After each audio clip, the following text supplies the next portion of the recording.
Здравствуйте, друзья! Я Горбачева Евгения, художник-акварелист, и давайте сегодня вместе нарисуем зимний сюжет. Итак, для работы нам понадобится бумага. У меня Sanders Waterford 300 грамм среднее зерно ЦП выбеленное, это 100% хлопок. Пластиковый планшет, на котором мы будем рисовать работу или какое-то оргстекло.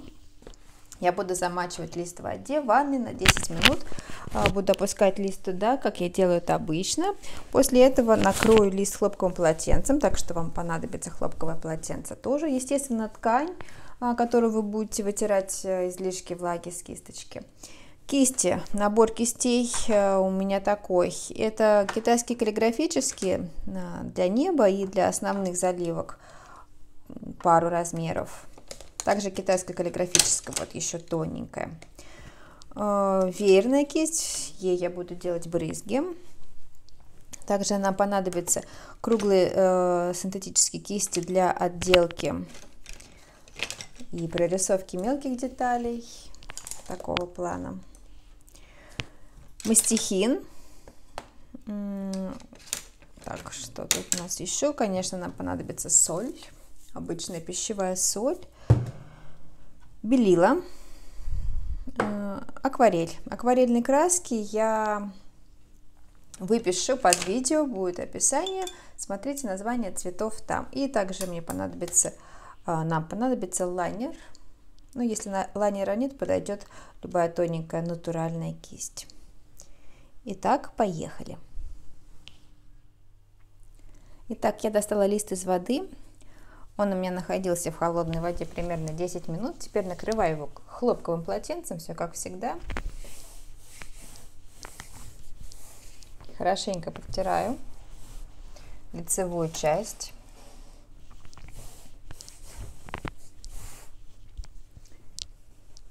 Привет, друзья! Небольшое отступление. Hello, friends! Before we start painting, I want to show some of the videos that are already available to my Patreon subscribers. I have already recorded more than 50 video lessons, including in English, where I talk about palette and colors. I reveal the secrets of watercolor. I will be glad to see you among my subscribers. Если вы из России, то добро пожаловать ко мне в группу ВКонтакте. Вы можете посмотреть уроки, став моим донатом. Ссылка в описании. А теперь давайте продолжим. Now let's continue. И приступаем к цвету. Рисовать я буду со светлых участков, с неба. Для этого я буду использовать китайскую каллиграфическую кисть.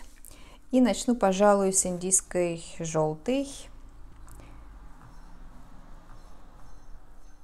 Вы можете использовать какой-то другой цвет, например, золотистый или сиена натурально. Давайте для начала смочим еще раз небо водой. Первый раз мы смочили, чтобы как бы приклеить лист к планшету. А сейчас мы смачиваем уже, чтобы по-влажному нарисовать небо. Итак, беру индийскую желтую, очень бледно. Приготовлю тряпочку, она у меня здесь будет всегда. Индийская желтая. Можно добавить неаполитанской желтой, светлой. Ну, так очень прозрачно. Даже каплю розового уже сейчас можно добавить. У меня розовая опера.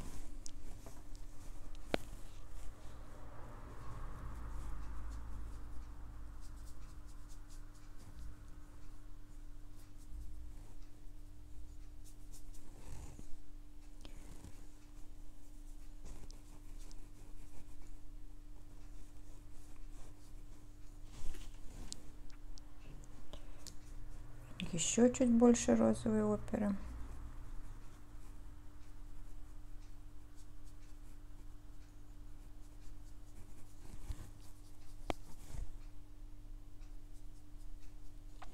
И этот же цвет у нас ляжет сюда, на освещенные солнцем участке. Здесь на снег, на гору.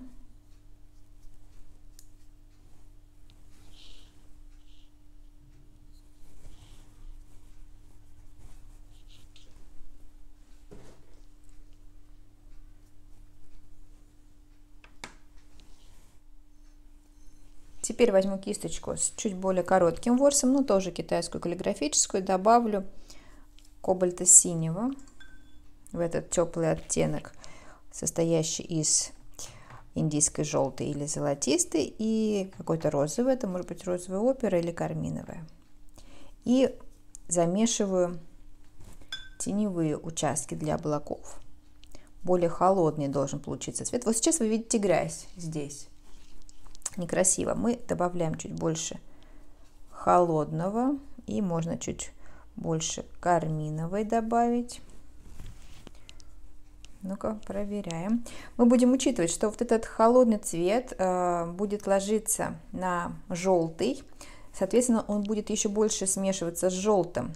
То есть нам заведомо нужно чуть более голубо-фиолетовый подобрать оттенок, учитывая, что здесь у нас уже желтый есть.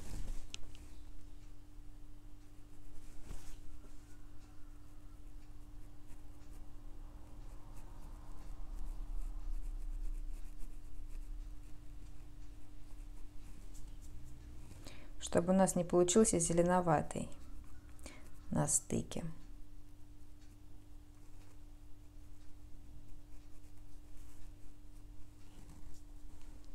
Если получается зеленоватый, больше розового.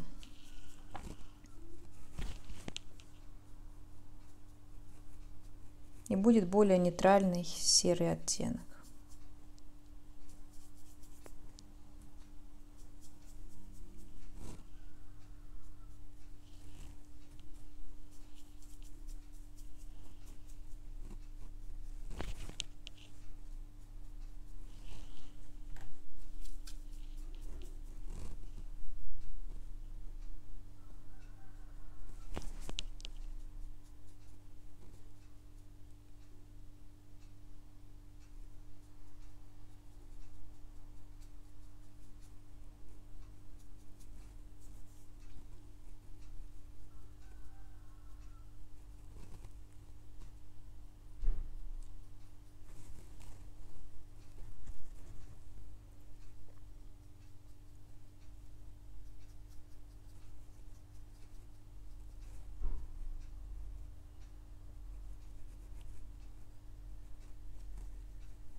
Более мелкие облачка у горизонта.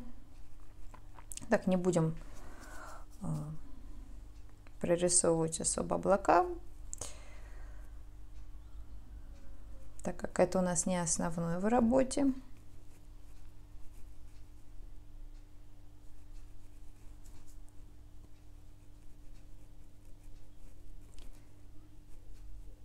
Так.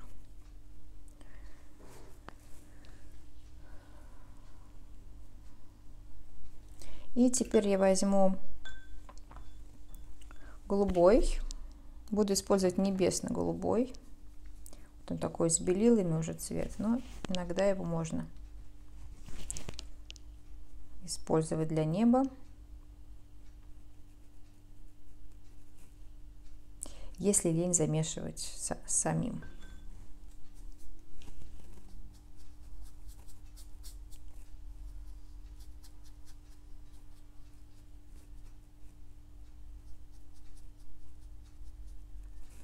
Сейчас я буду обходить белые облака, то есть я не буду до них доходить.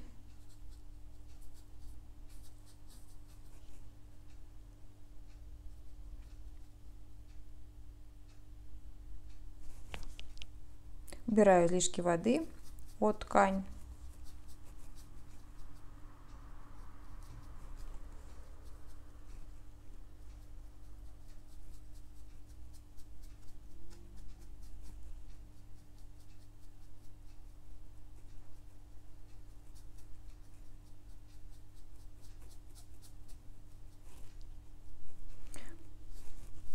Вот такими теперь более ровными горизонтальными мазочками покрываю небо, растушую. Это можно разделить облака. Вот у меня одно такое большое, можно его поделить на несколько.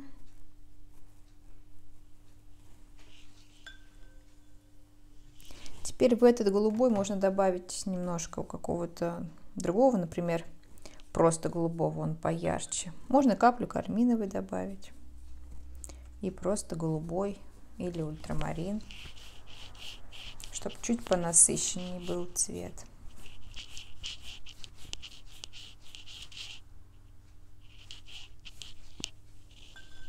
Ну а ближе к горизонту чуть больше воды, чтобы цвет становился более бледным, то есть светлым. Так, ну давайте еще подкорректируем. Пока у нас влажно, есть возможность еще поработать. Давайте поработаем. Это уже более подробно мы прорисуем облако.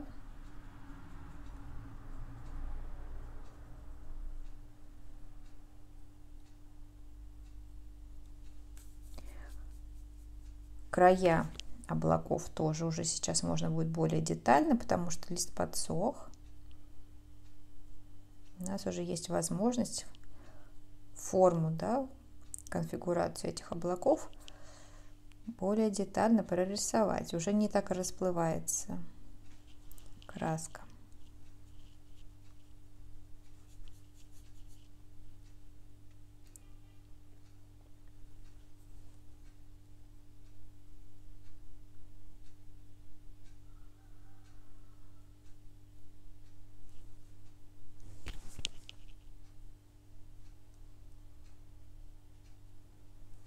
Где-то этот голубой встречается, естественно, в просветах между облаками.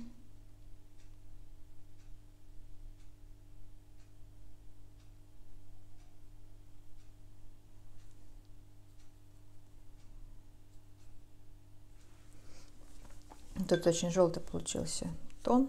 Хочу его выбрать немножко.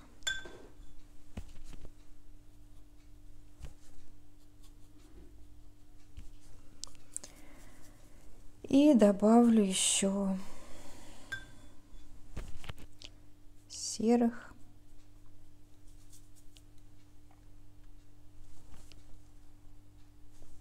Так, солнце у нас идет отсюда, значит, мы это помним. И наши облака с правой, получается, стороны где-то можно затемнить, дать тень.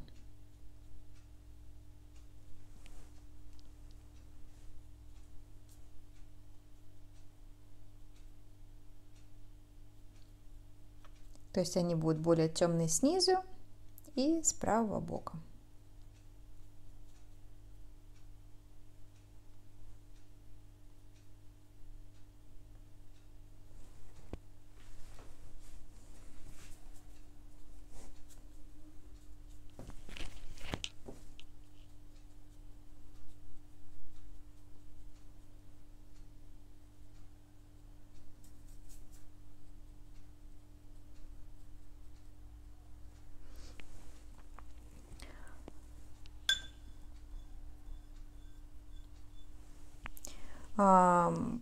Перед тем, как мы будем приступать к горе, нам надо подумать, какой вариант написания горы мы хотим. Можно нарисовать гору по-сухому, тогда у нас будет такая четкая линия горы, что в принципе вполне уместно здесь, мне кажется. Либо мы можем нарисовать ее все же по-сырому, тогда она будет более мягкая, растекаемая. Вот здесь нам надо определиться.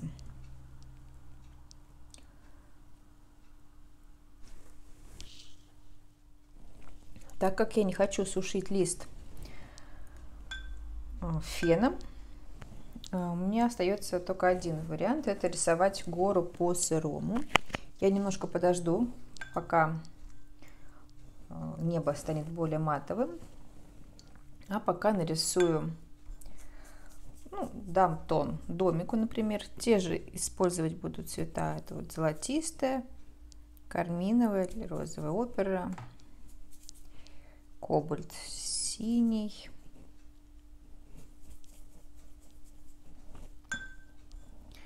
возможно, сделаю домик чуть более теплый, чем на фото.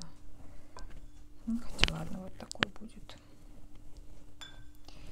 Сейчас мы в него добавим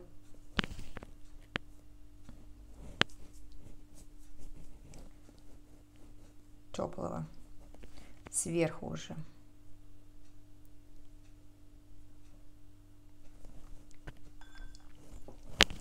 Возьму неаполитанскую желтую или охру можно.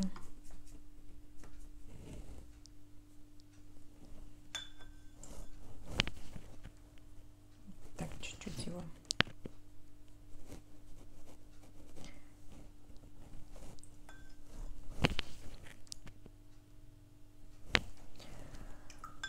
Так, и сейчас я быстренько нарисую снег. Я буду добавлять, смотрите, 3 цвета буду использовать основных, ну или 4. Изумрудная у меня, так, какой же это цвет? Серая пена от Маймори, но она очень похожа на индиго, только с грануляцией. То есть какой-то синий вам нужен, темный. Вот у меня серая пена, вы можете взять индиго или ультрамарин. Изумрудный и каплю бордового. И нам нужно добиться такого цвета снега, фиолетового. Можно мадженту еще использовать. Маджента. Здесь будет более темная часть. Где-то мазочками я буду использовать кобальт бирюзовый. Прям так вот положу его. Такой симпатичный. Где-то больше маджента. И светлее вот здесь. Пусть это все в домик переходит.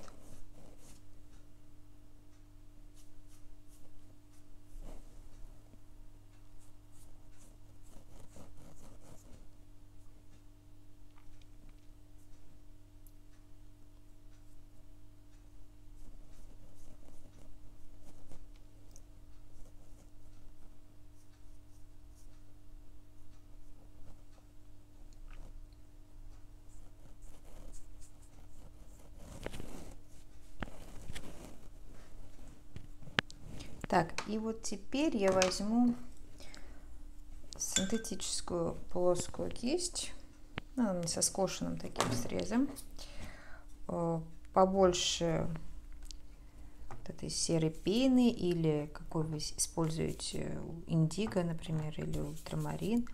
Добавлю немножко белильной,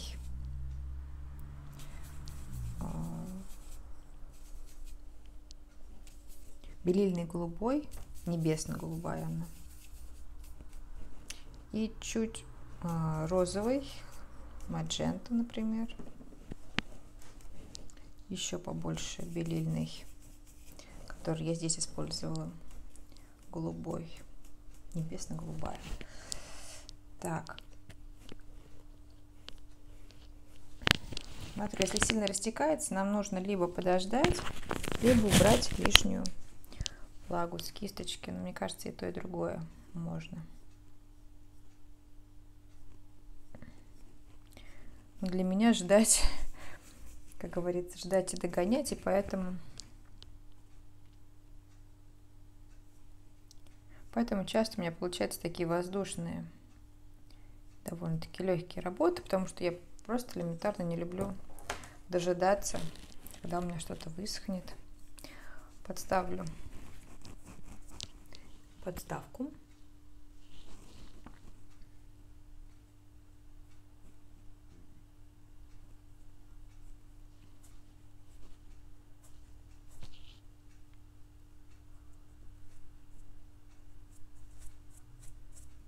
Не забудем оставить белые, ну, такие не белые, а желтоватые уже участки.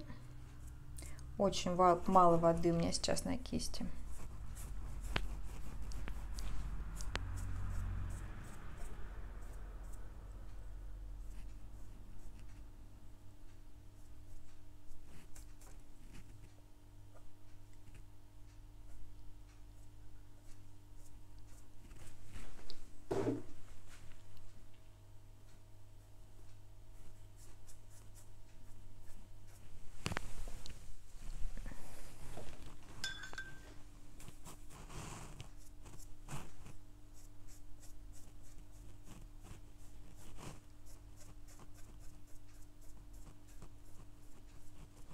Так, здесь добавляем больше красных, бордовых, например, тонов.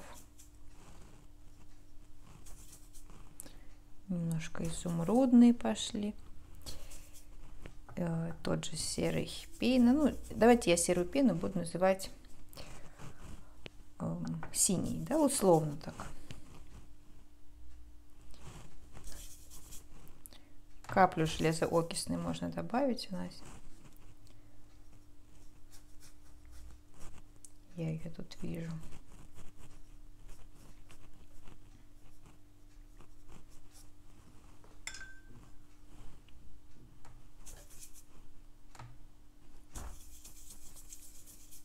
Железоокисная, бордовая. Давайте таких тонов добавим сюда.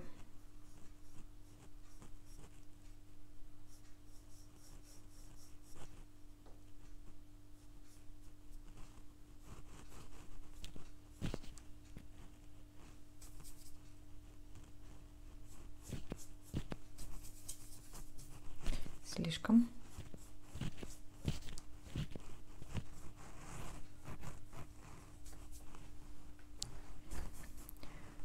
Побольше синего.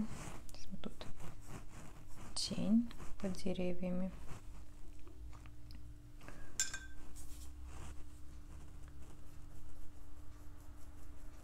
Там много ярусов.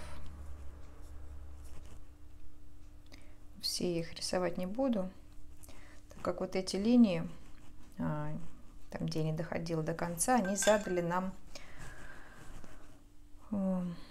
такое немного декоративное направление, декоративное настроение.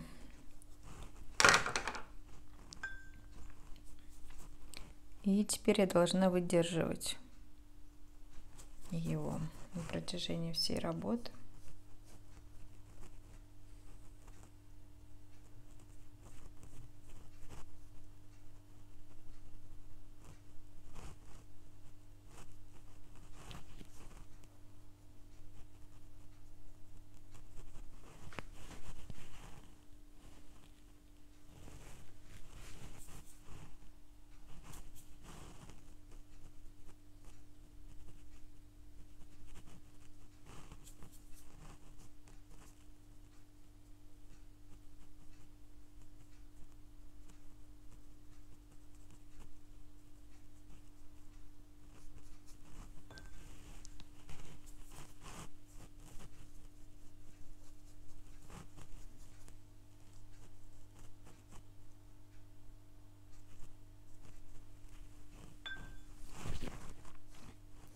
Просто водой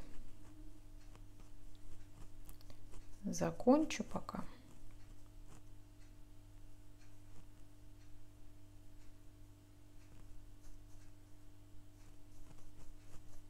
Потом туда еще вернусь.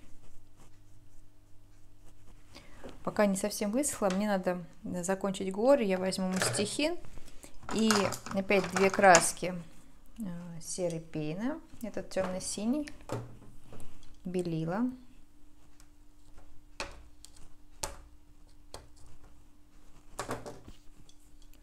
Смешаю их. Возможно, немного железоокисной еще.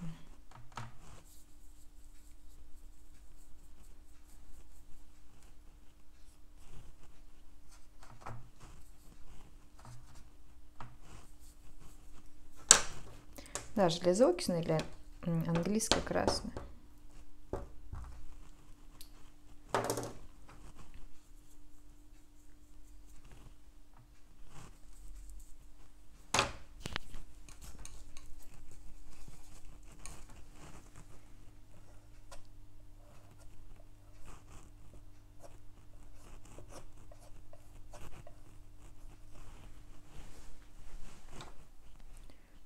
побольше можно железоокисный.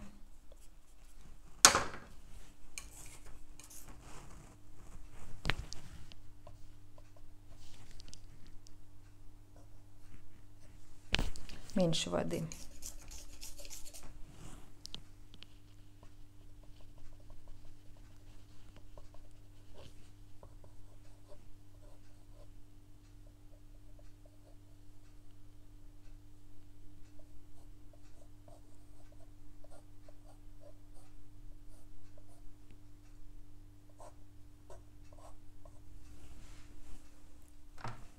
Больше железоокисный на освещенных участках.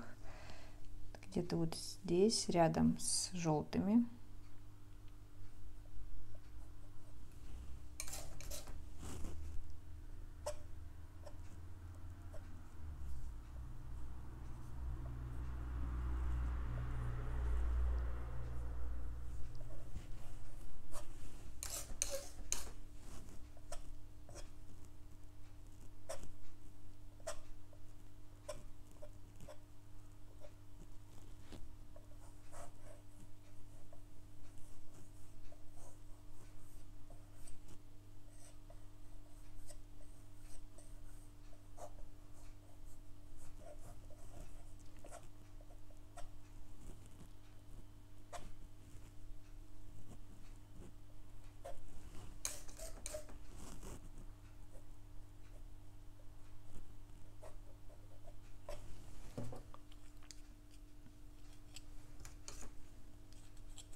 Где-то прямо с тюбиком.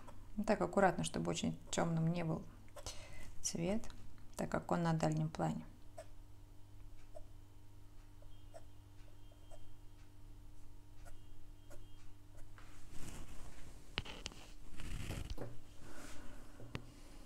Так, и давайте.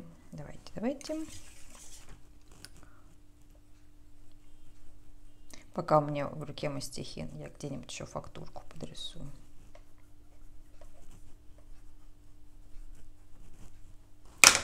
Так, смотрите, если сильно подтекает, затекает, вернее, потекли горы, вот у меня чуть, я немножко сухой кисточкой приглажу край. Тут, например, где-то можно растушевать чуть-чуть.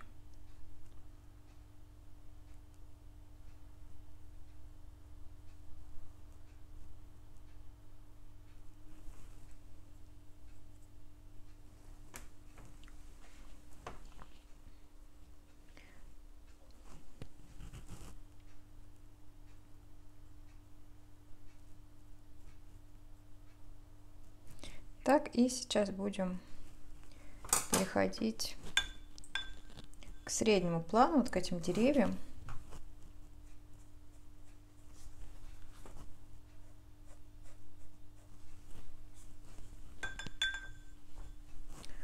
Хочу дать какого-то такого света здесь.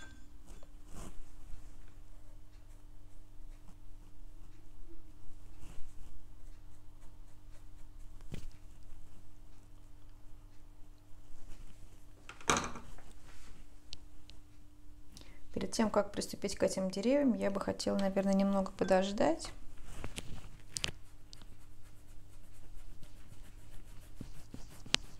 Чтобы они не сильно растекались.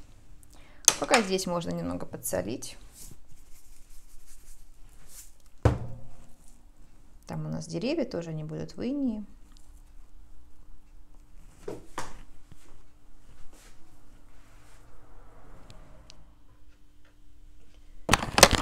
И теперь время для этих деревьев. Я буду использовать тот же темный синий и добавлять к нему изумрудную и бордовую в разных пропорциях. То есть где-то больше у меня будет синего, где-то больше бордового или маджента. Чтобы у нас получилось так разнообразно и живописно.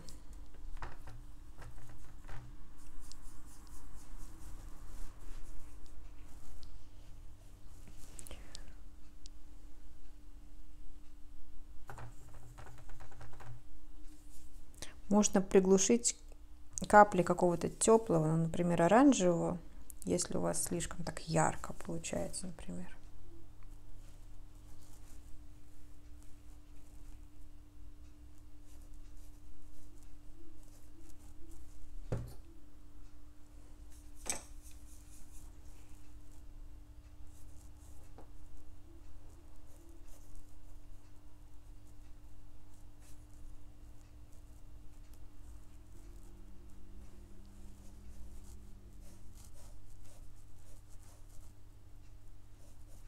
Все мы будем прокрывать, а потом с солью нарисуем иней. Вернее, соль за нас все нарисует.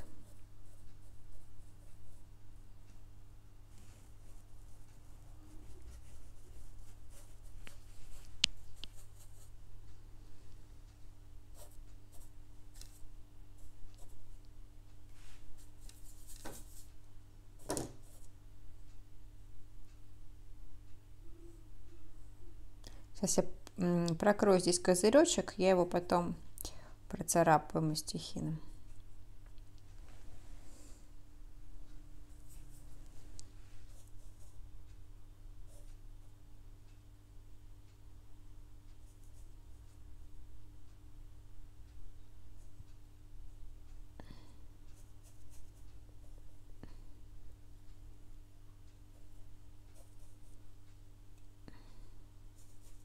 Я пока не елки рисую, только деревья.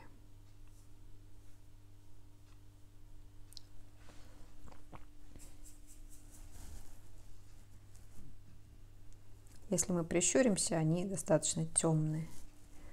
Это почти самый темный тон, не считая вот этих елок и вот здесь козырька. Но самый темный тон мы будем рисовать по сухому уже, и поэтому он у нас получится заведомо самым темным. А сейчас мы не можем по сырому нарисовать самый темный тон. Ну, то есть можем, но это очень сложно. То есть обычно самый темный тон получается лучше, когда лист сухой, то есть на нем нет воды. Потому что мы знаем, чтобы нарисовать темное, нужно меньше воды. А когда на листе уже есть вода, то заведомо не получится нарисовать самый темный тон, потому что вода есть. Так, ну что, давайте там немножко.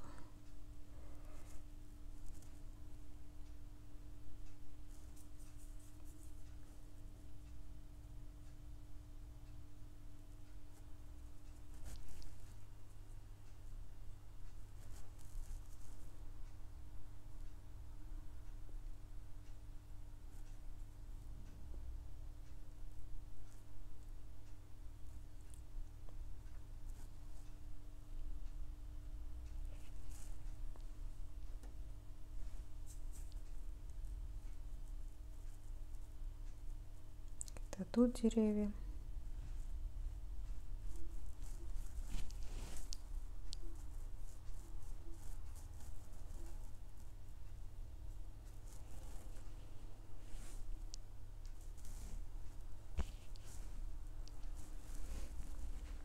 Соль будем сыпать чуть позднее. Надо, чтобы лист немного подсох.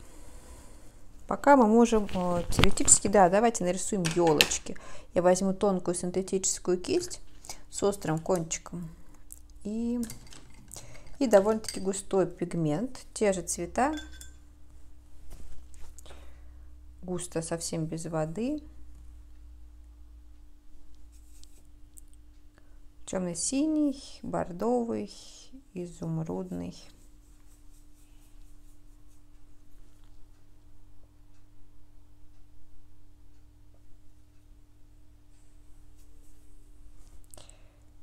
Индиго можете, да, использовать. Самый такой простой цвет. Но только смешивайте его с другими.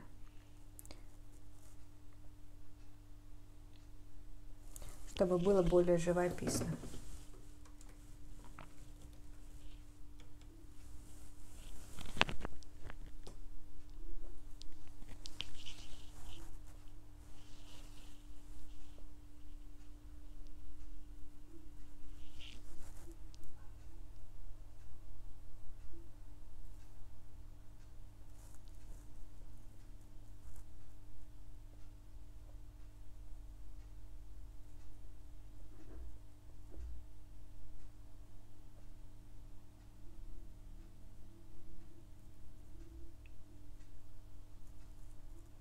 Тут кончик от елочки всего торчит один ее бок.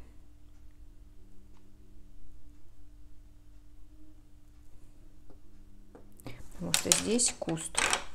Ну, дерево. Давайте сейчас его водичкой обозначу. А потом мы туда, в принципе, можем соль сыпануть. Соль — это всегда, конечно, риск небольшой. Мы не знаем, как она будет работать. Такой сюрприз практически всегда.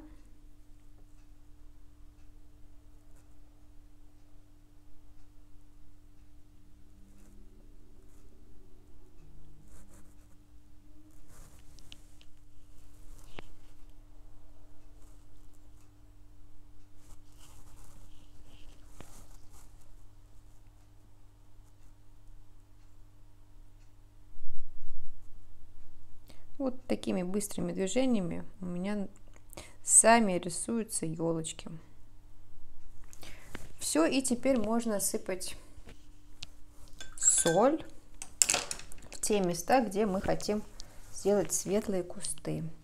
Ну, например, так, где у нас будет светлый? Вот сюда. То есть вот сюда мы сейчас насыпем.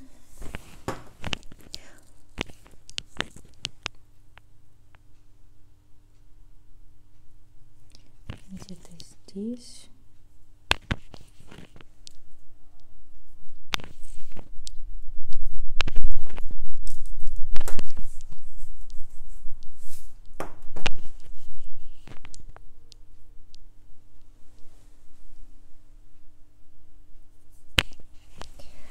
Процарапаю козырек. Раз. Два. Какой-то не очень красивый получился. Ну, ничего, мы его потом тогда зарисуем. Там еще какие-то сарайчики, их тоже можно процарапать и дать темный тон под ним. Я возьму железоокисную.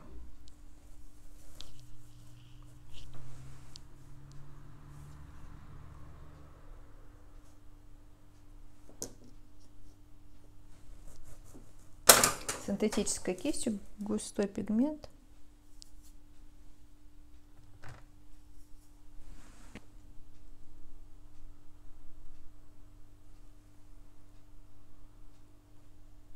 Не буду вглядываться, разбираться, что там.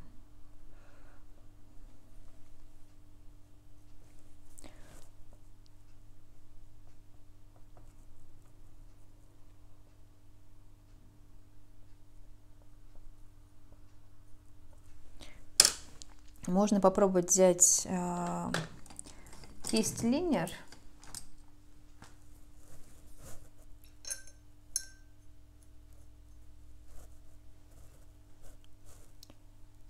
С водой и веточки. Пока еще влажно.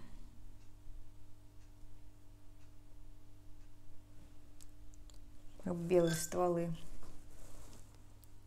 прорисую.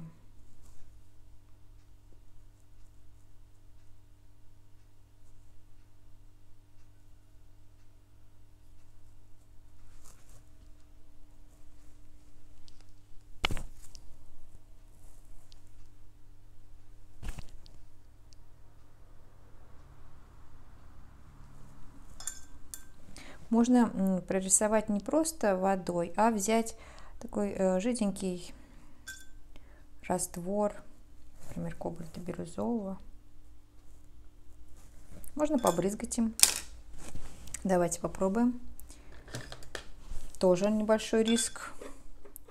Иногда брызги хорошо смотрятся, иногда не очень.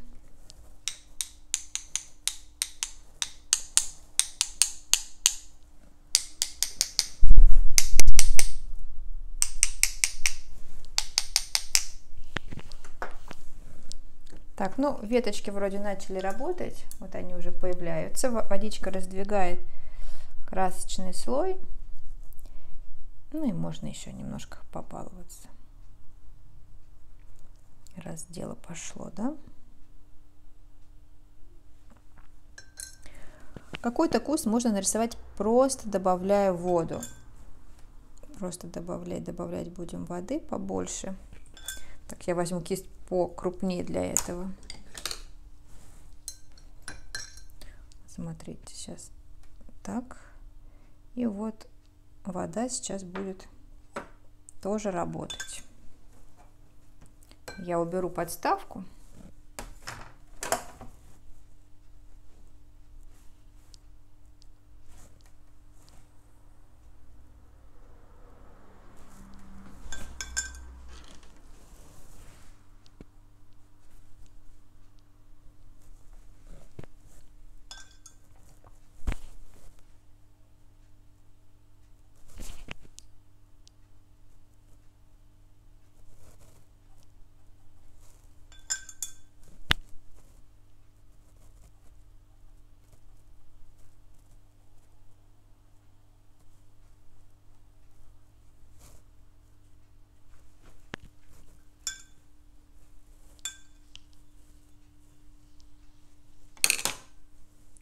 Подрисую еще немножко стволов, то они как-то мне не везде симпатично смотрятся.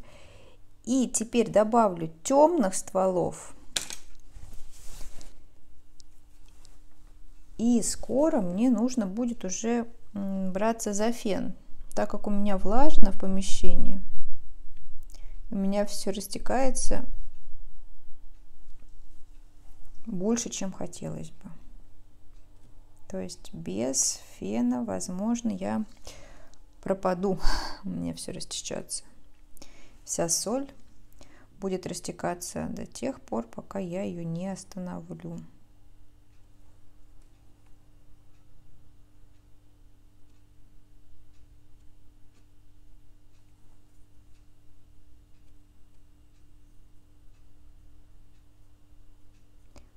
Там уже непонятно, что будет.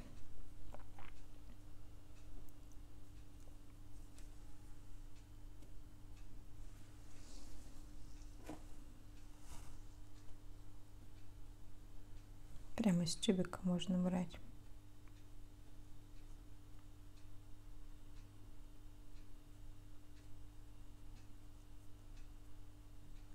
Потом по сухому можем стволы еще где-то прорисовать. Я, наверное, пойду подсушу.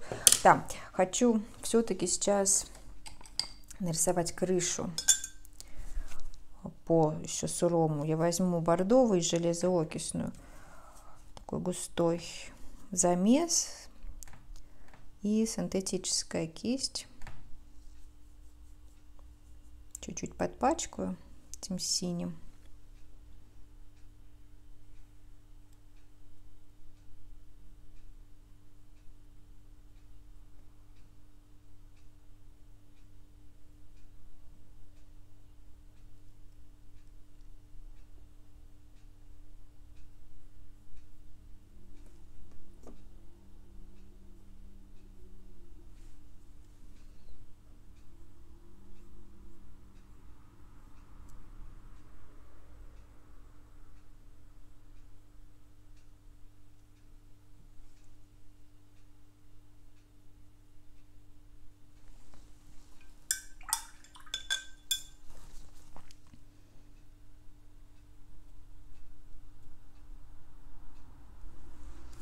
Так, и эту линию здесь проведу декоративную.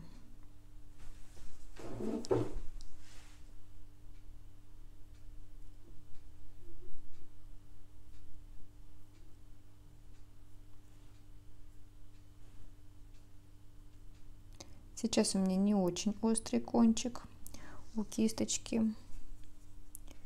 И поэтому получаются такие именно широкие рамы, мазки, ну, такие, какие мне сейчас нужны.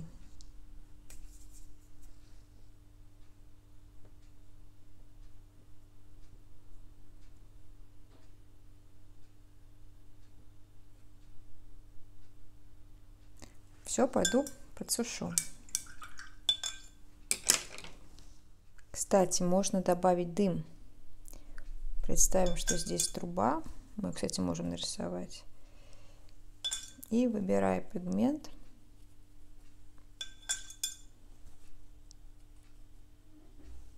Рисуем дымок.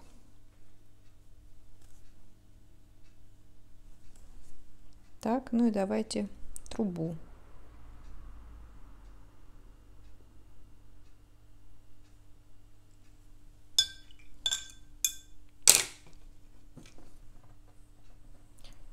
Еще немножко стволов.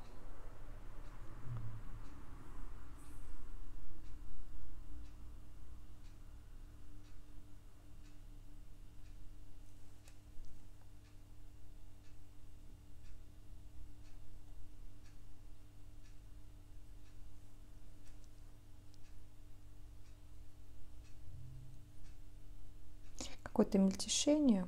Так, тоже надо не перестараться с ним.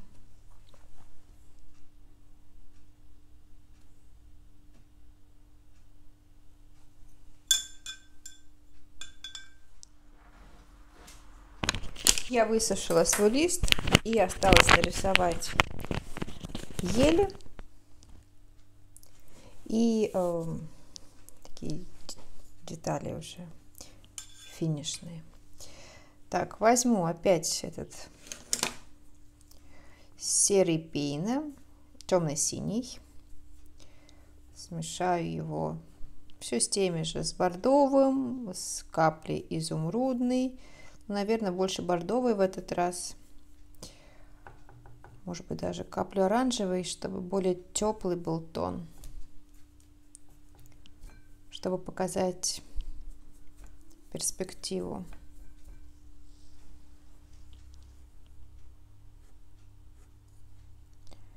Я взяла китайскую каллиграфическую кисточку. Чуть большего диаметра, чем... В общем, среднего диаметра. Вот такая она у меня.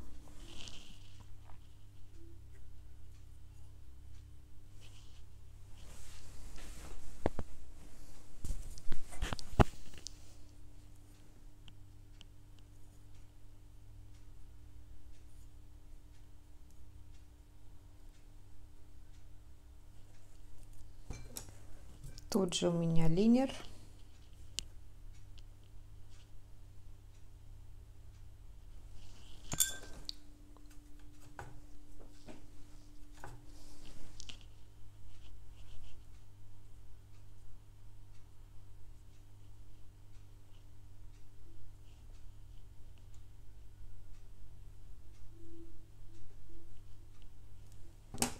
Так.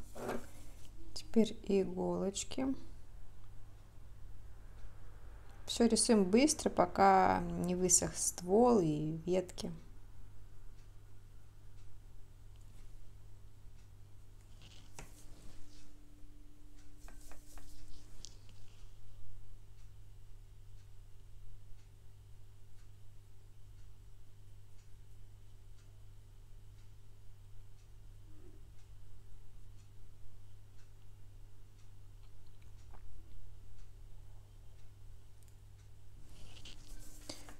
Я как бы разлохмачиваю кисть на палитре. Вот она такая у меня получается.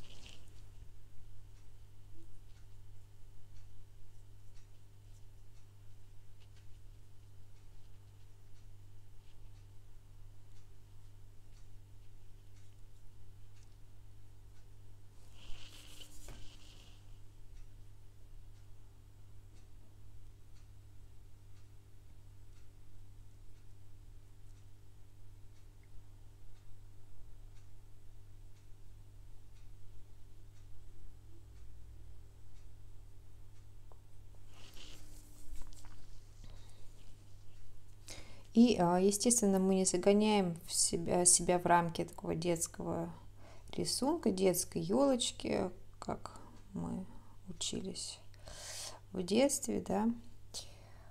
Она такая более свободная, более хулиганистая. Вот можно где-то прям наляпать этих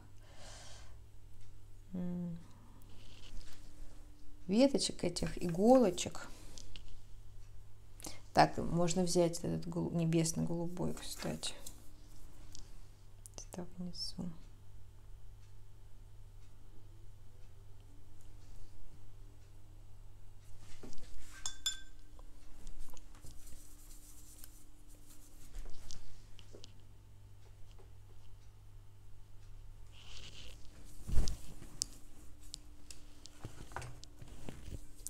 Можно взять пульверизатор и немножко побрызгать, чтобы не была такая жесткая елка.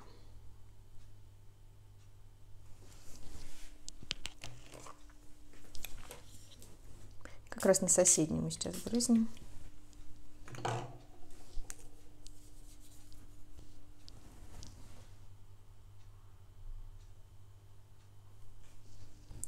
Так, рисуем соседние.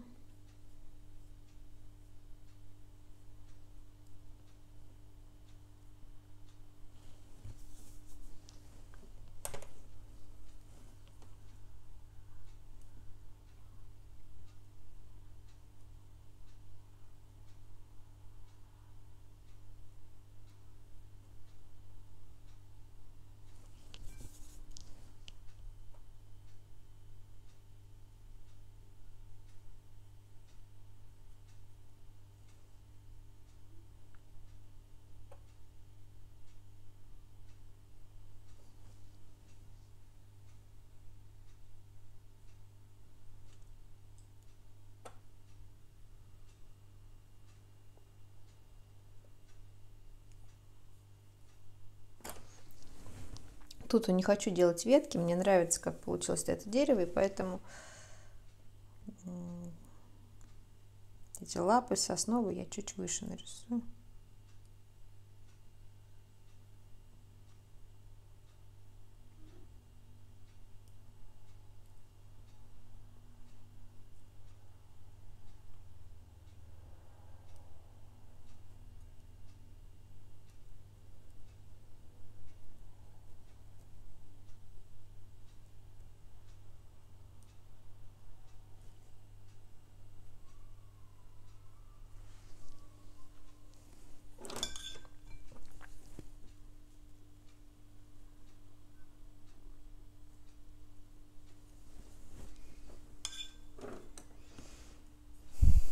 Чуть больше бордового, каплю железоокисный и синий, изумрудный.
Так, и теперь еще какие-то темные стволы.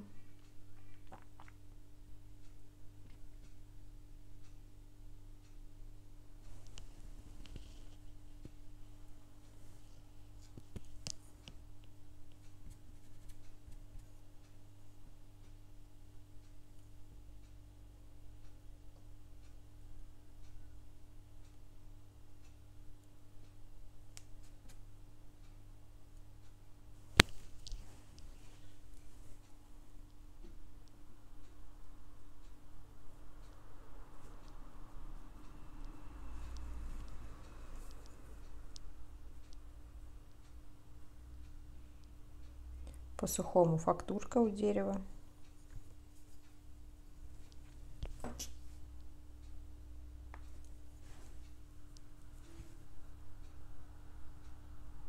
Где-то елочки можно тоже по-сухому еще прорисовать.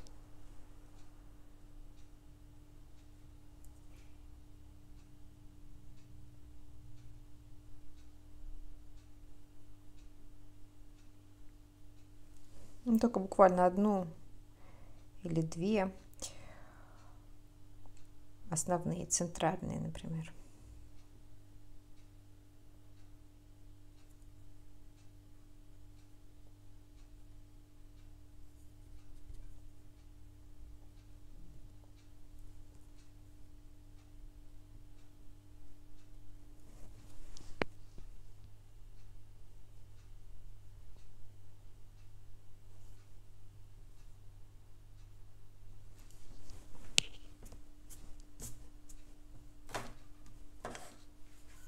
Можно немножко покапать, побрызгать.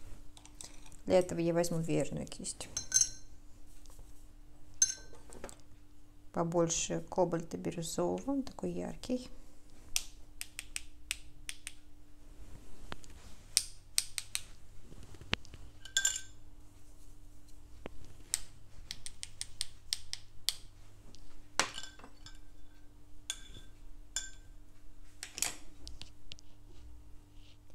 Теперь тоненькой кисточкой я нарисую балкончик, то есть немного таких мелких декоративных элементов.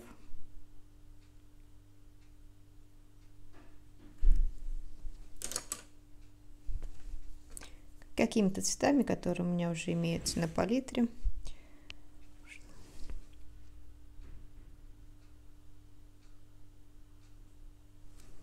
Бордовый добавлю.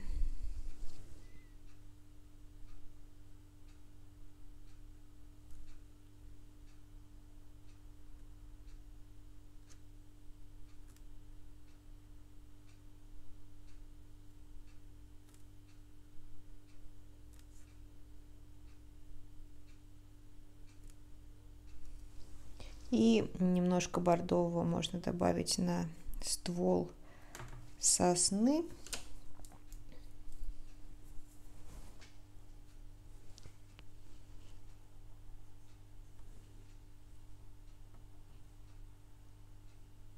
Где-то сюда, чтобы они перекликались.